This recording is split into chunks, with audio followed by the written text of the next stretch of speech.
Good morning student. शास्त्रीय शिक्षण संकुल के इस ऑनलाइन वीडियो में मैं आपका एक बार फिर से स्वागत करती हूँ। आज हम फिर पढ़ेंगे कक्षा 5 का हिंदी। इसमें हम पढ़ेंगे जो पाठ 4 है उसका कविता का आगे का भाग। पहले भाग में मैंने आपको आधी कविता पढ़ा दी थी। अब हम इसके दूसरे भाग का अध्ययन करेंगे। ये पाठ 4 है, पानी और धूप। ठीक है बच्चों, पहले पाठ में मैंने आपको पहले वीडियो में बता दिया था कि पानी और धूप। अब ये हम देखेंगे भाग 2। पहले हम कविता पढ़ेंगे। उसके बच्चों को तलवार चलाना सिखला आने दो। खुश होकर तब बिजली देखी मुझे चमकती सी तलवार। तब माँ कर न कोई पाएगा अपने ऊपर अत्याचार। पुलिसमैन अपने काका को फिर न पकड़ने आएंगे। देखेंगे तलवार दूर से ही वे सब डर जाएंगे। अगर चाहती हो माँ काका जाए अब न जेल खाना, तो फिर बिजली के घर मुझको तुम जल्दी से पहुँचाना। काका जेल न जाए अब, तुझे मंगा दूंगी तलवार। अब बिजली के घर जाने का अब मत करना कभी विचार।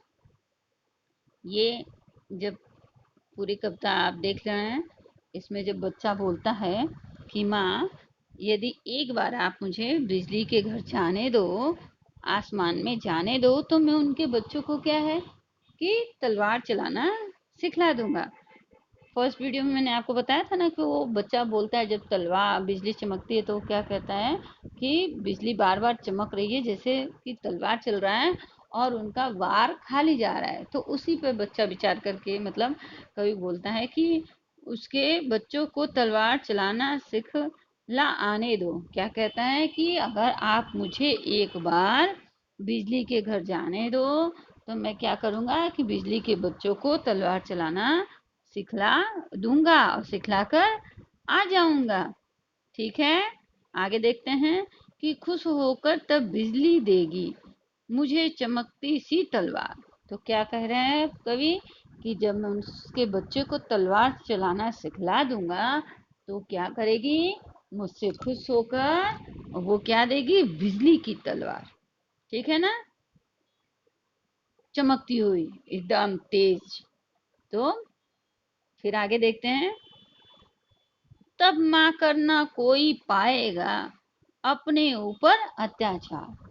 तो कवि क्या कहता है कि अगर मेरे हाथ में चमकती बिजली की जैसी चमकती तलवार होगी तो हमारे ऊपर क्या है, कोई अत्याचार नहीं करेगा। वे डर जाएंगे, डर के फिर वे उन पे अत्याचार नहीं करेंगे। ऐसा कवि अपने माँ से कहता है। फिर क्या कहते हैं, देखिए ये पुलिसमैन है, ये जो है ना पुलिस है, देख रहे हैं ना, पुलिस। ठीक है, तो वो इनको कहता है कि पुलिसमैन अपने काका को फिर ना पकड़ने आएंगे। यानी उसके जो काका होंगे वो कभी शायद उनको पुलिस पकड़ के ले गई होगी।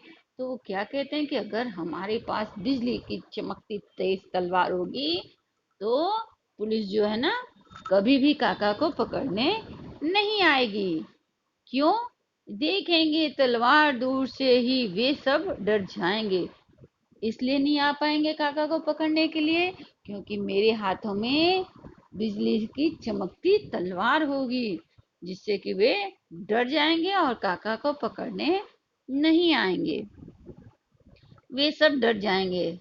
अगर चाहती हो माँ काका जाए अब न जेल खाना, तो फिर बिजली के घर मुझको तुम जल्दी से पहुंचाना। कवि कहते हैं कि हे माँ, अगर तुम ये चाहती हो कि काका फिर कभी जेल ना जाए, उनको कभी पुलिस पकड़ के ना ले जाए, तो आप मुझे क्या है कि जल्दी से बिजली के घर पहुंचा देना। ठीक है, काका जेल न जाएंगे, अब तुझे मंगवा मंगा दूंगी तलवार, पर बिजली के घर जाने का अब मत करना कभी विचार। अब ऐसा सुनती है जब माँ कि बिजली के घर जाने के लिए बच्चा कहता है, तो माँ का हृदय कांप जाता है और कहती है कि बेटा, क्या है कि काका अब कभी जेल नहीं जाएंगे, और मैं तुझे दूसरी कोई चमकती तलवार मंगा दूंगी, लेकिन अब तुम अपने मन से बिजली के घर जाने का विचार जो है त्याग दो। क्योंकि माँ तो डर गई। माँ को तो वास्तविकता मालूम है कि बिजली के घर जाने का मतलब क्या होता है, तो माँ का मन जो है कांप जाता है और वो कहती है कि बेटा, अब ऐसा विचार मत करो कि मैं बिजली के घर जाऊंगा। मैं उससे भी अच्छी तलवार तुम्हारे लिए मंगवा दूंगी, जिससे कि तुम लोगों का डट के सामना करोगे और तुम्हारे काका फिर कभी जेल नहीं जाएंगे। इस तरह से ये कविता दो भाग में मैंने आप लोगों को पढ़ा दिया है। दोनों भाग का आप अध्ययन करेंगे और इसमें जो क्वेश्चन आएंगे उसके मैं आपको पीडीएफ बना के भेजूंगी, और आप उसमें से जब कविता का वीडियो देखेंगे, भाग एक, भाग दो, यानी पार्ट वन, पार्ट दो, तो आपको पता चल जाएगा कि आपको क्या करना है। तब तक के लिए जय गायत्री।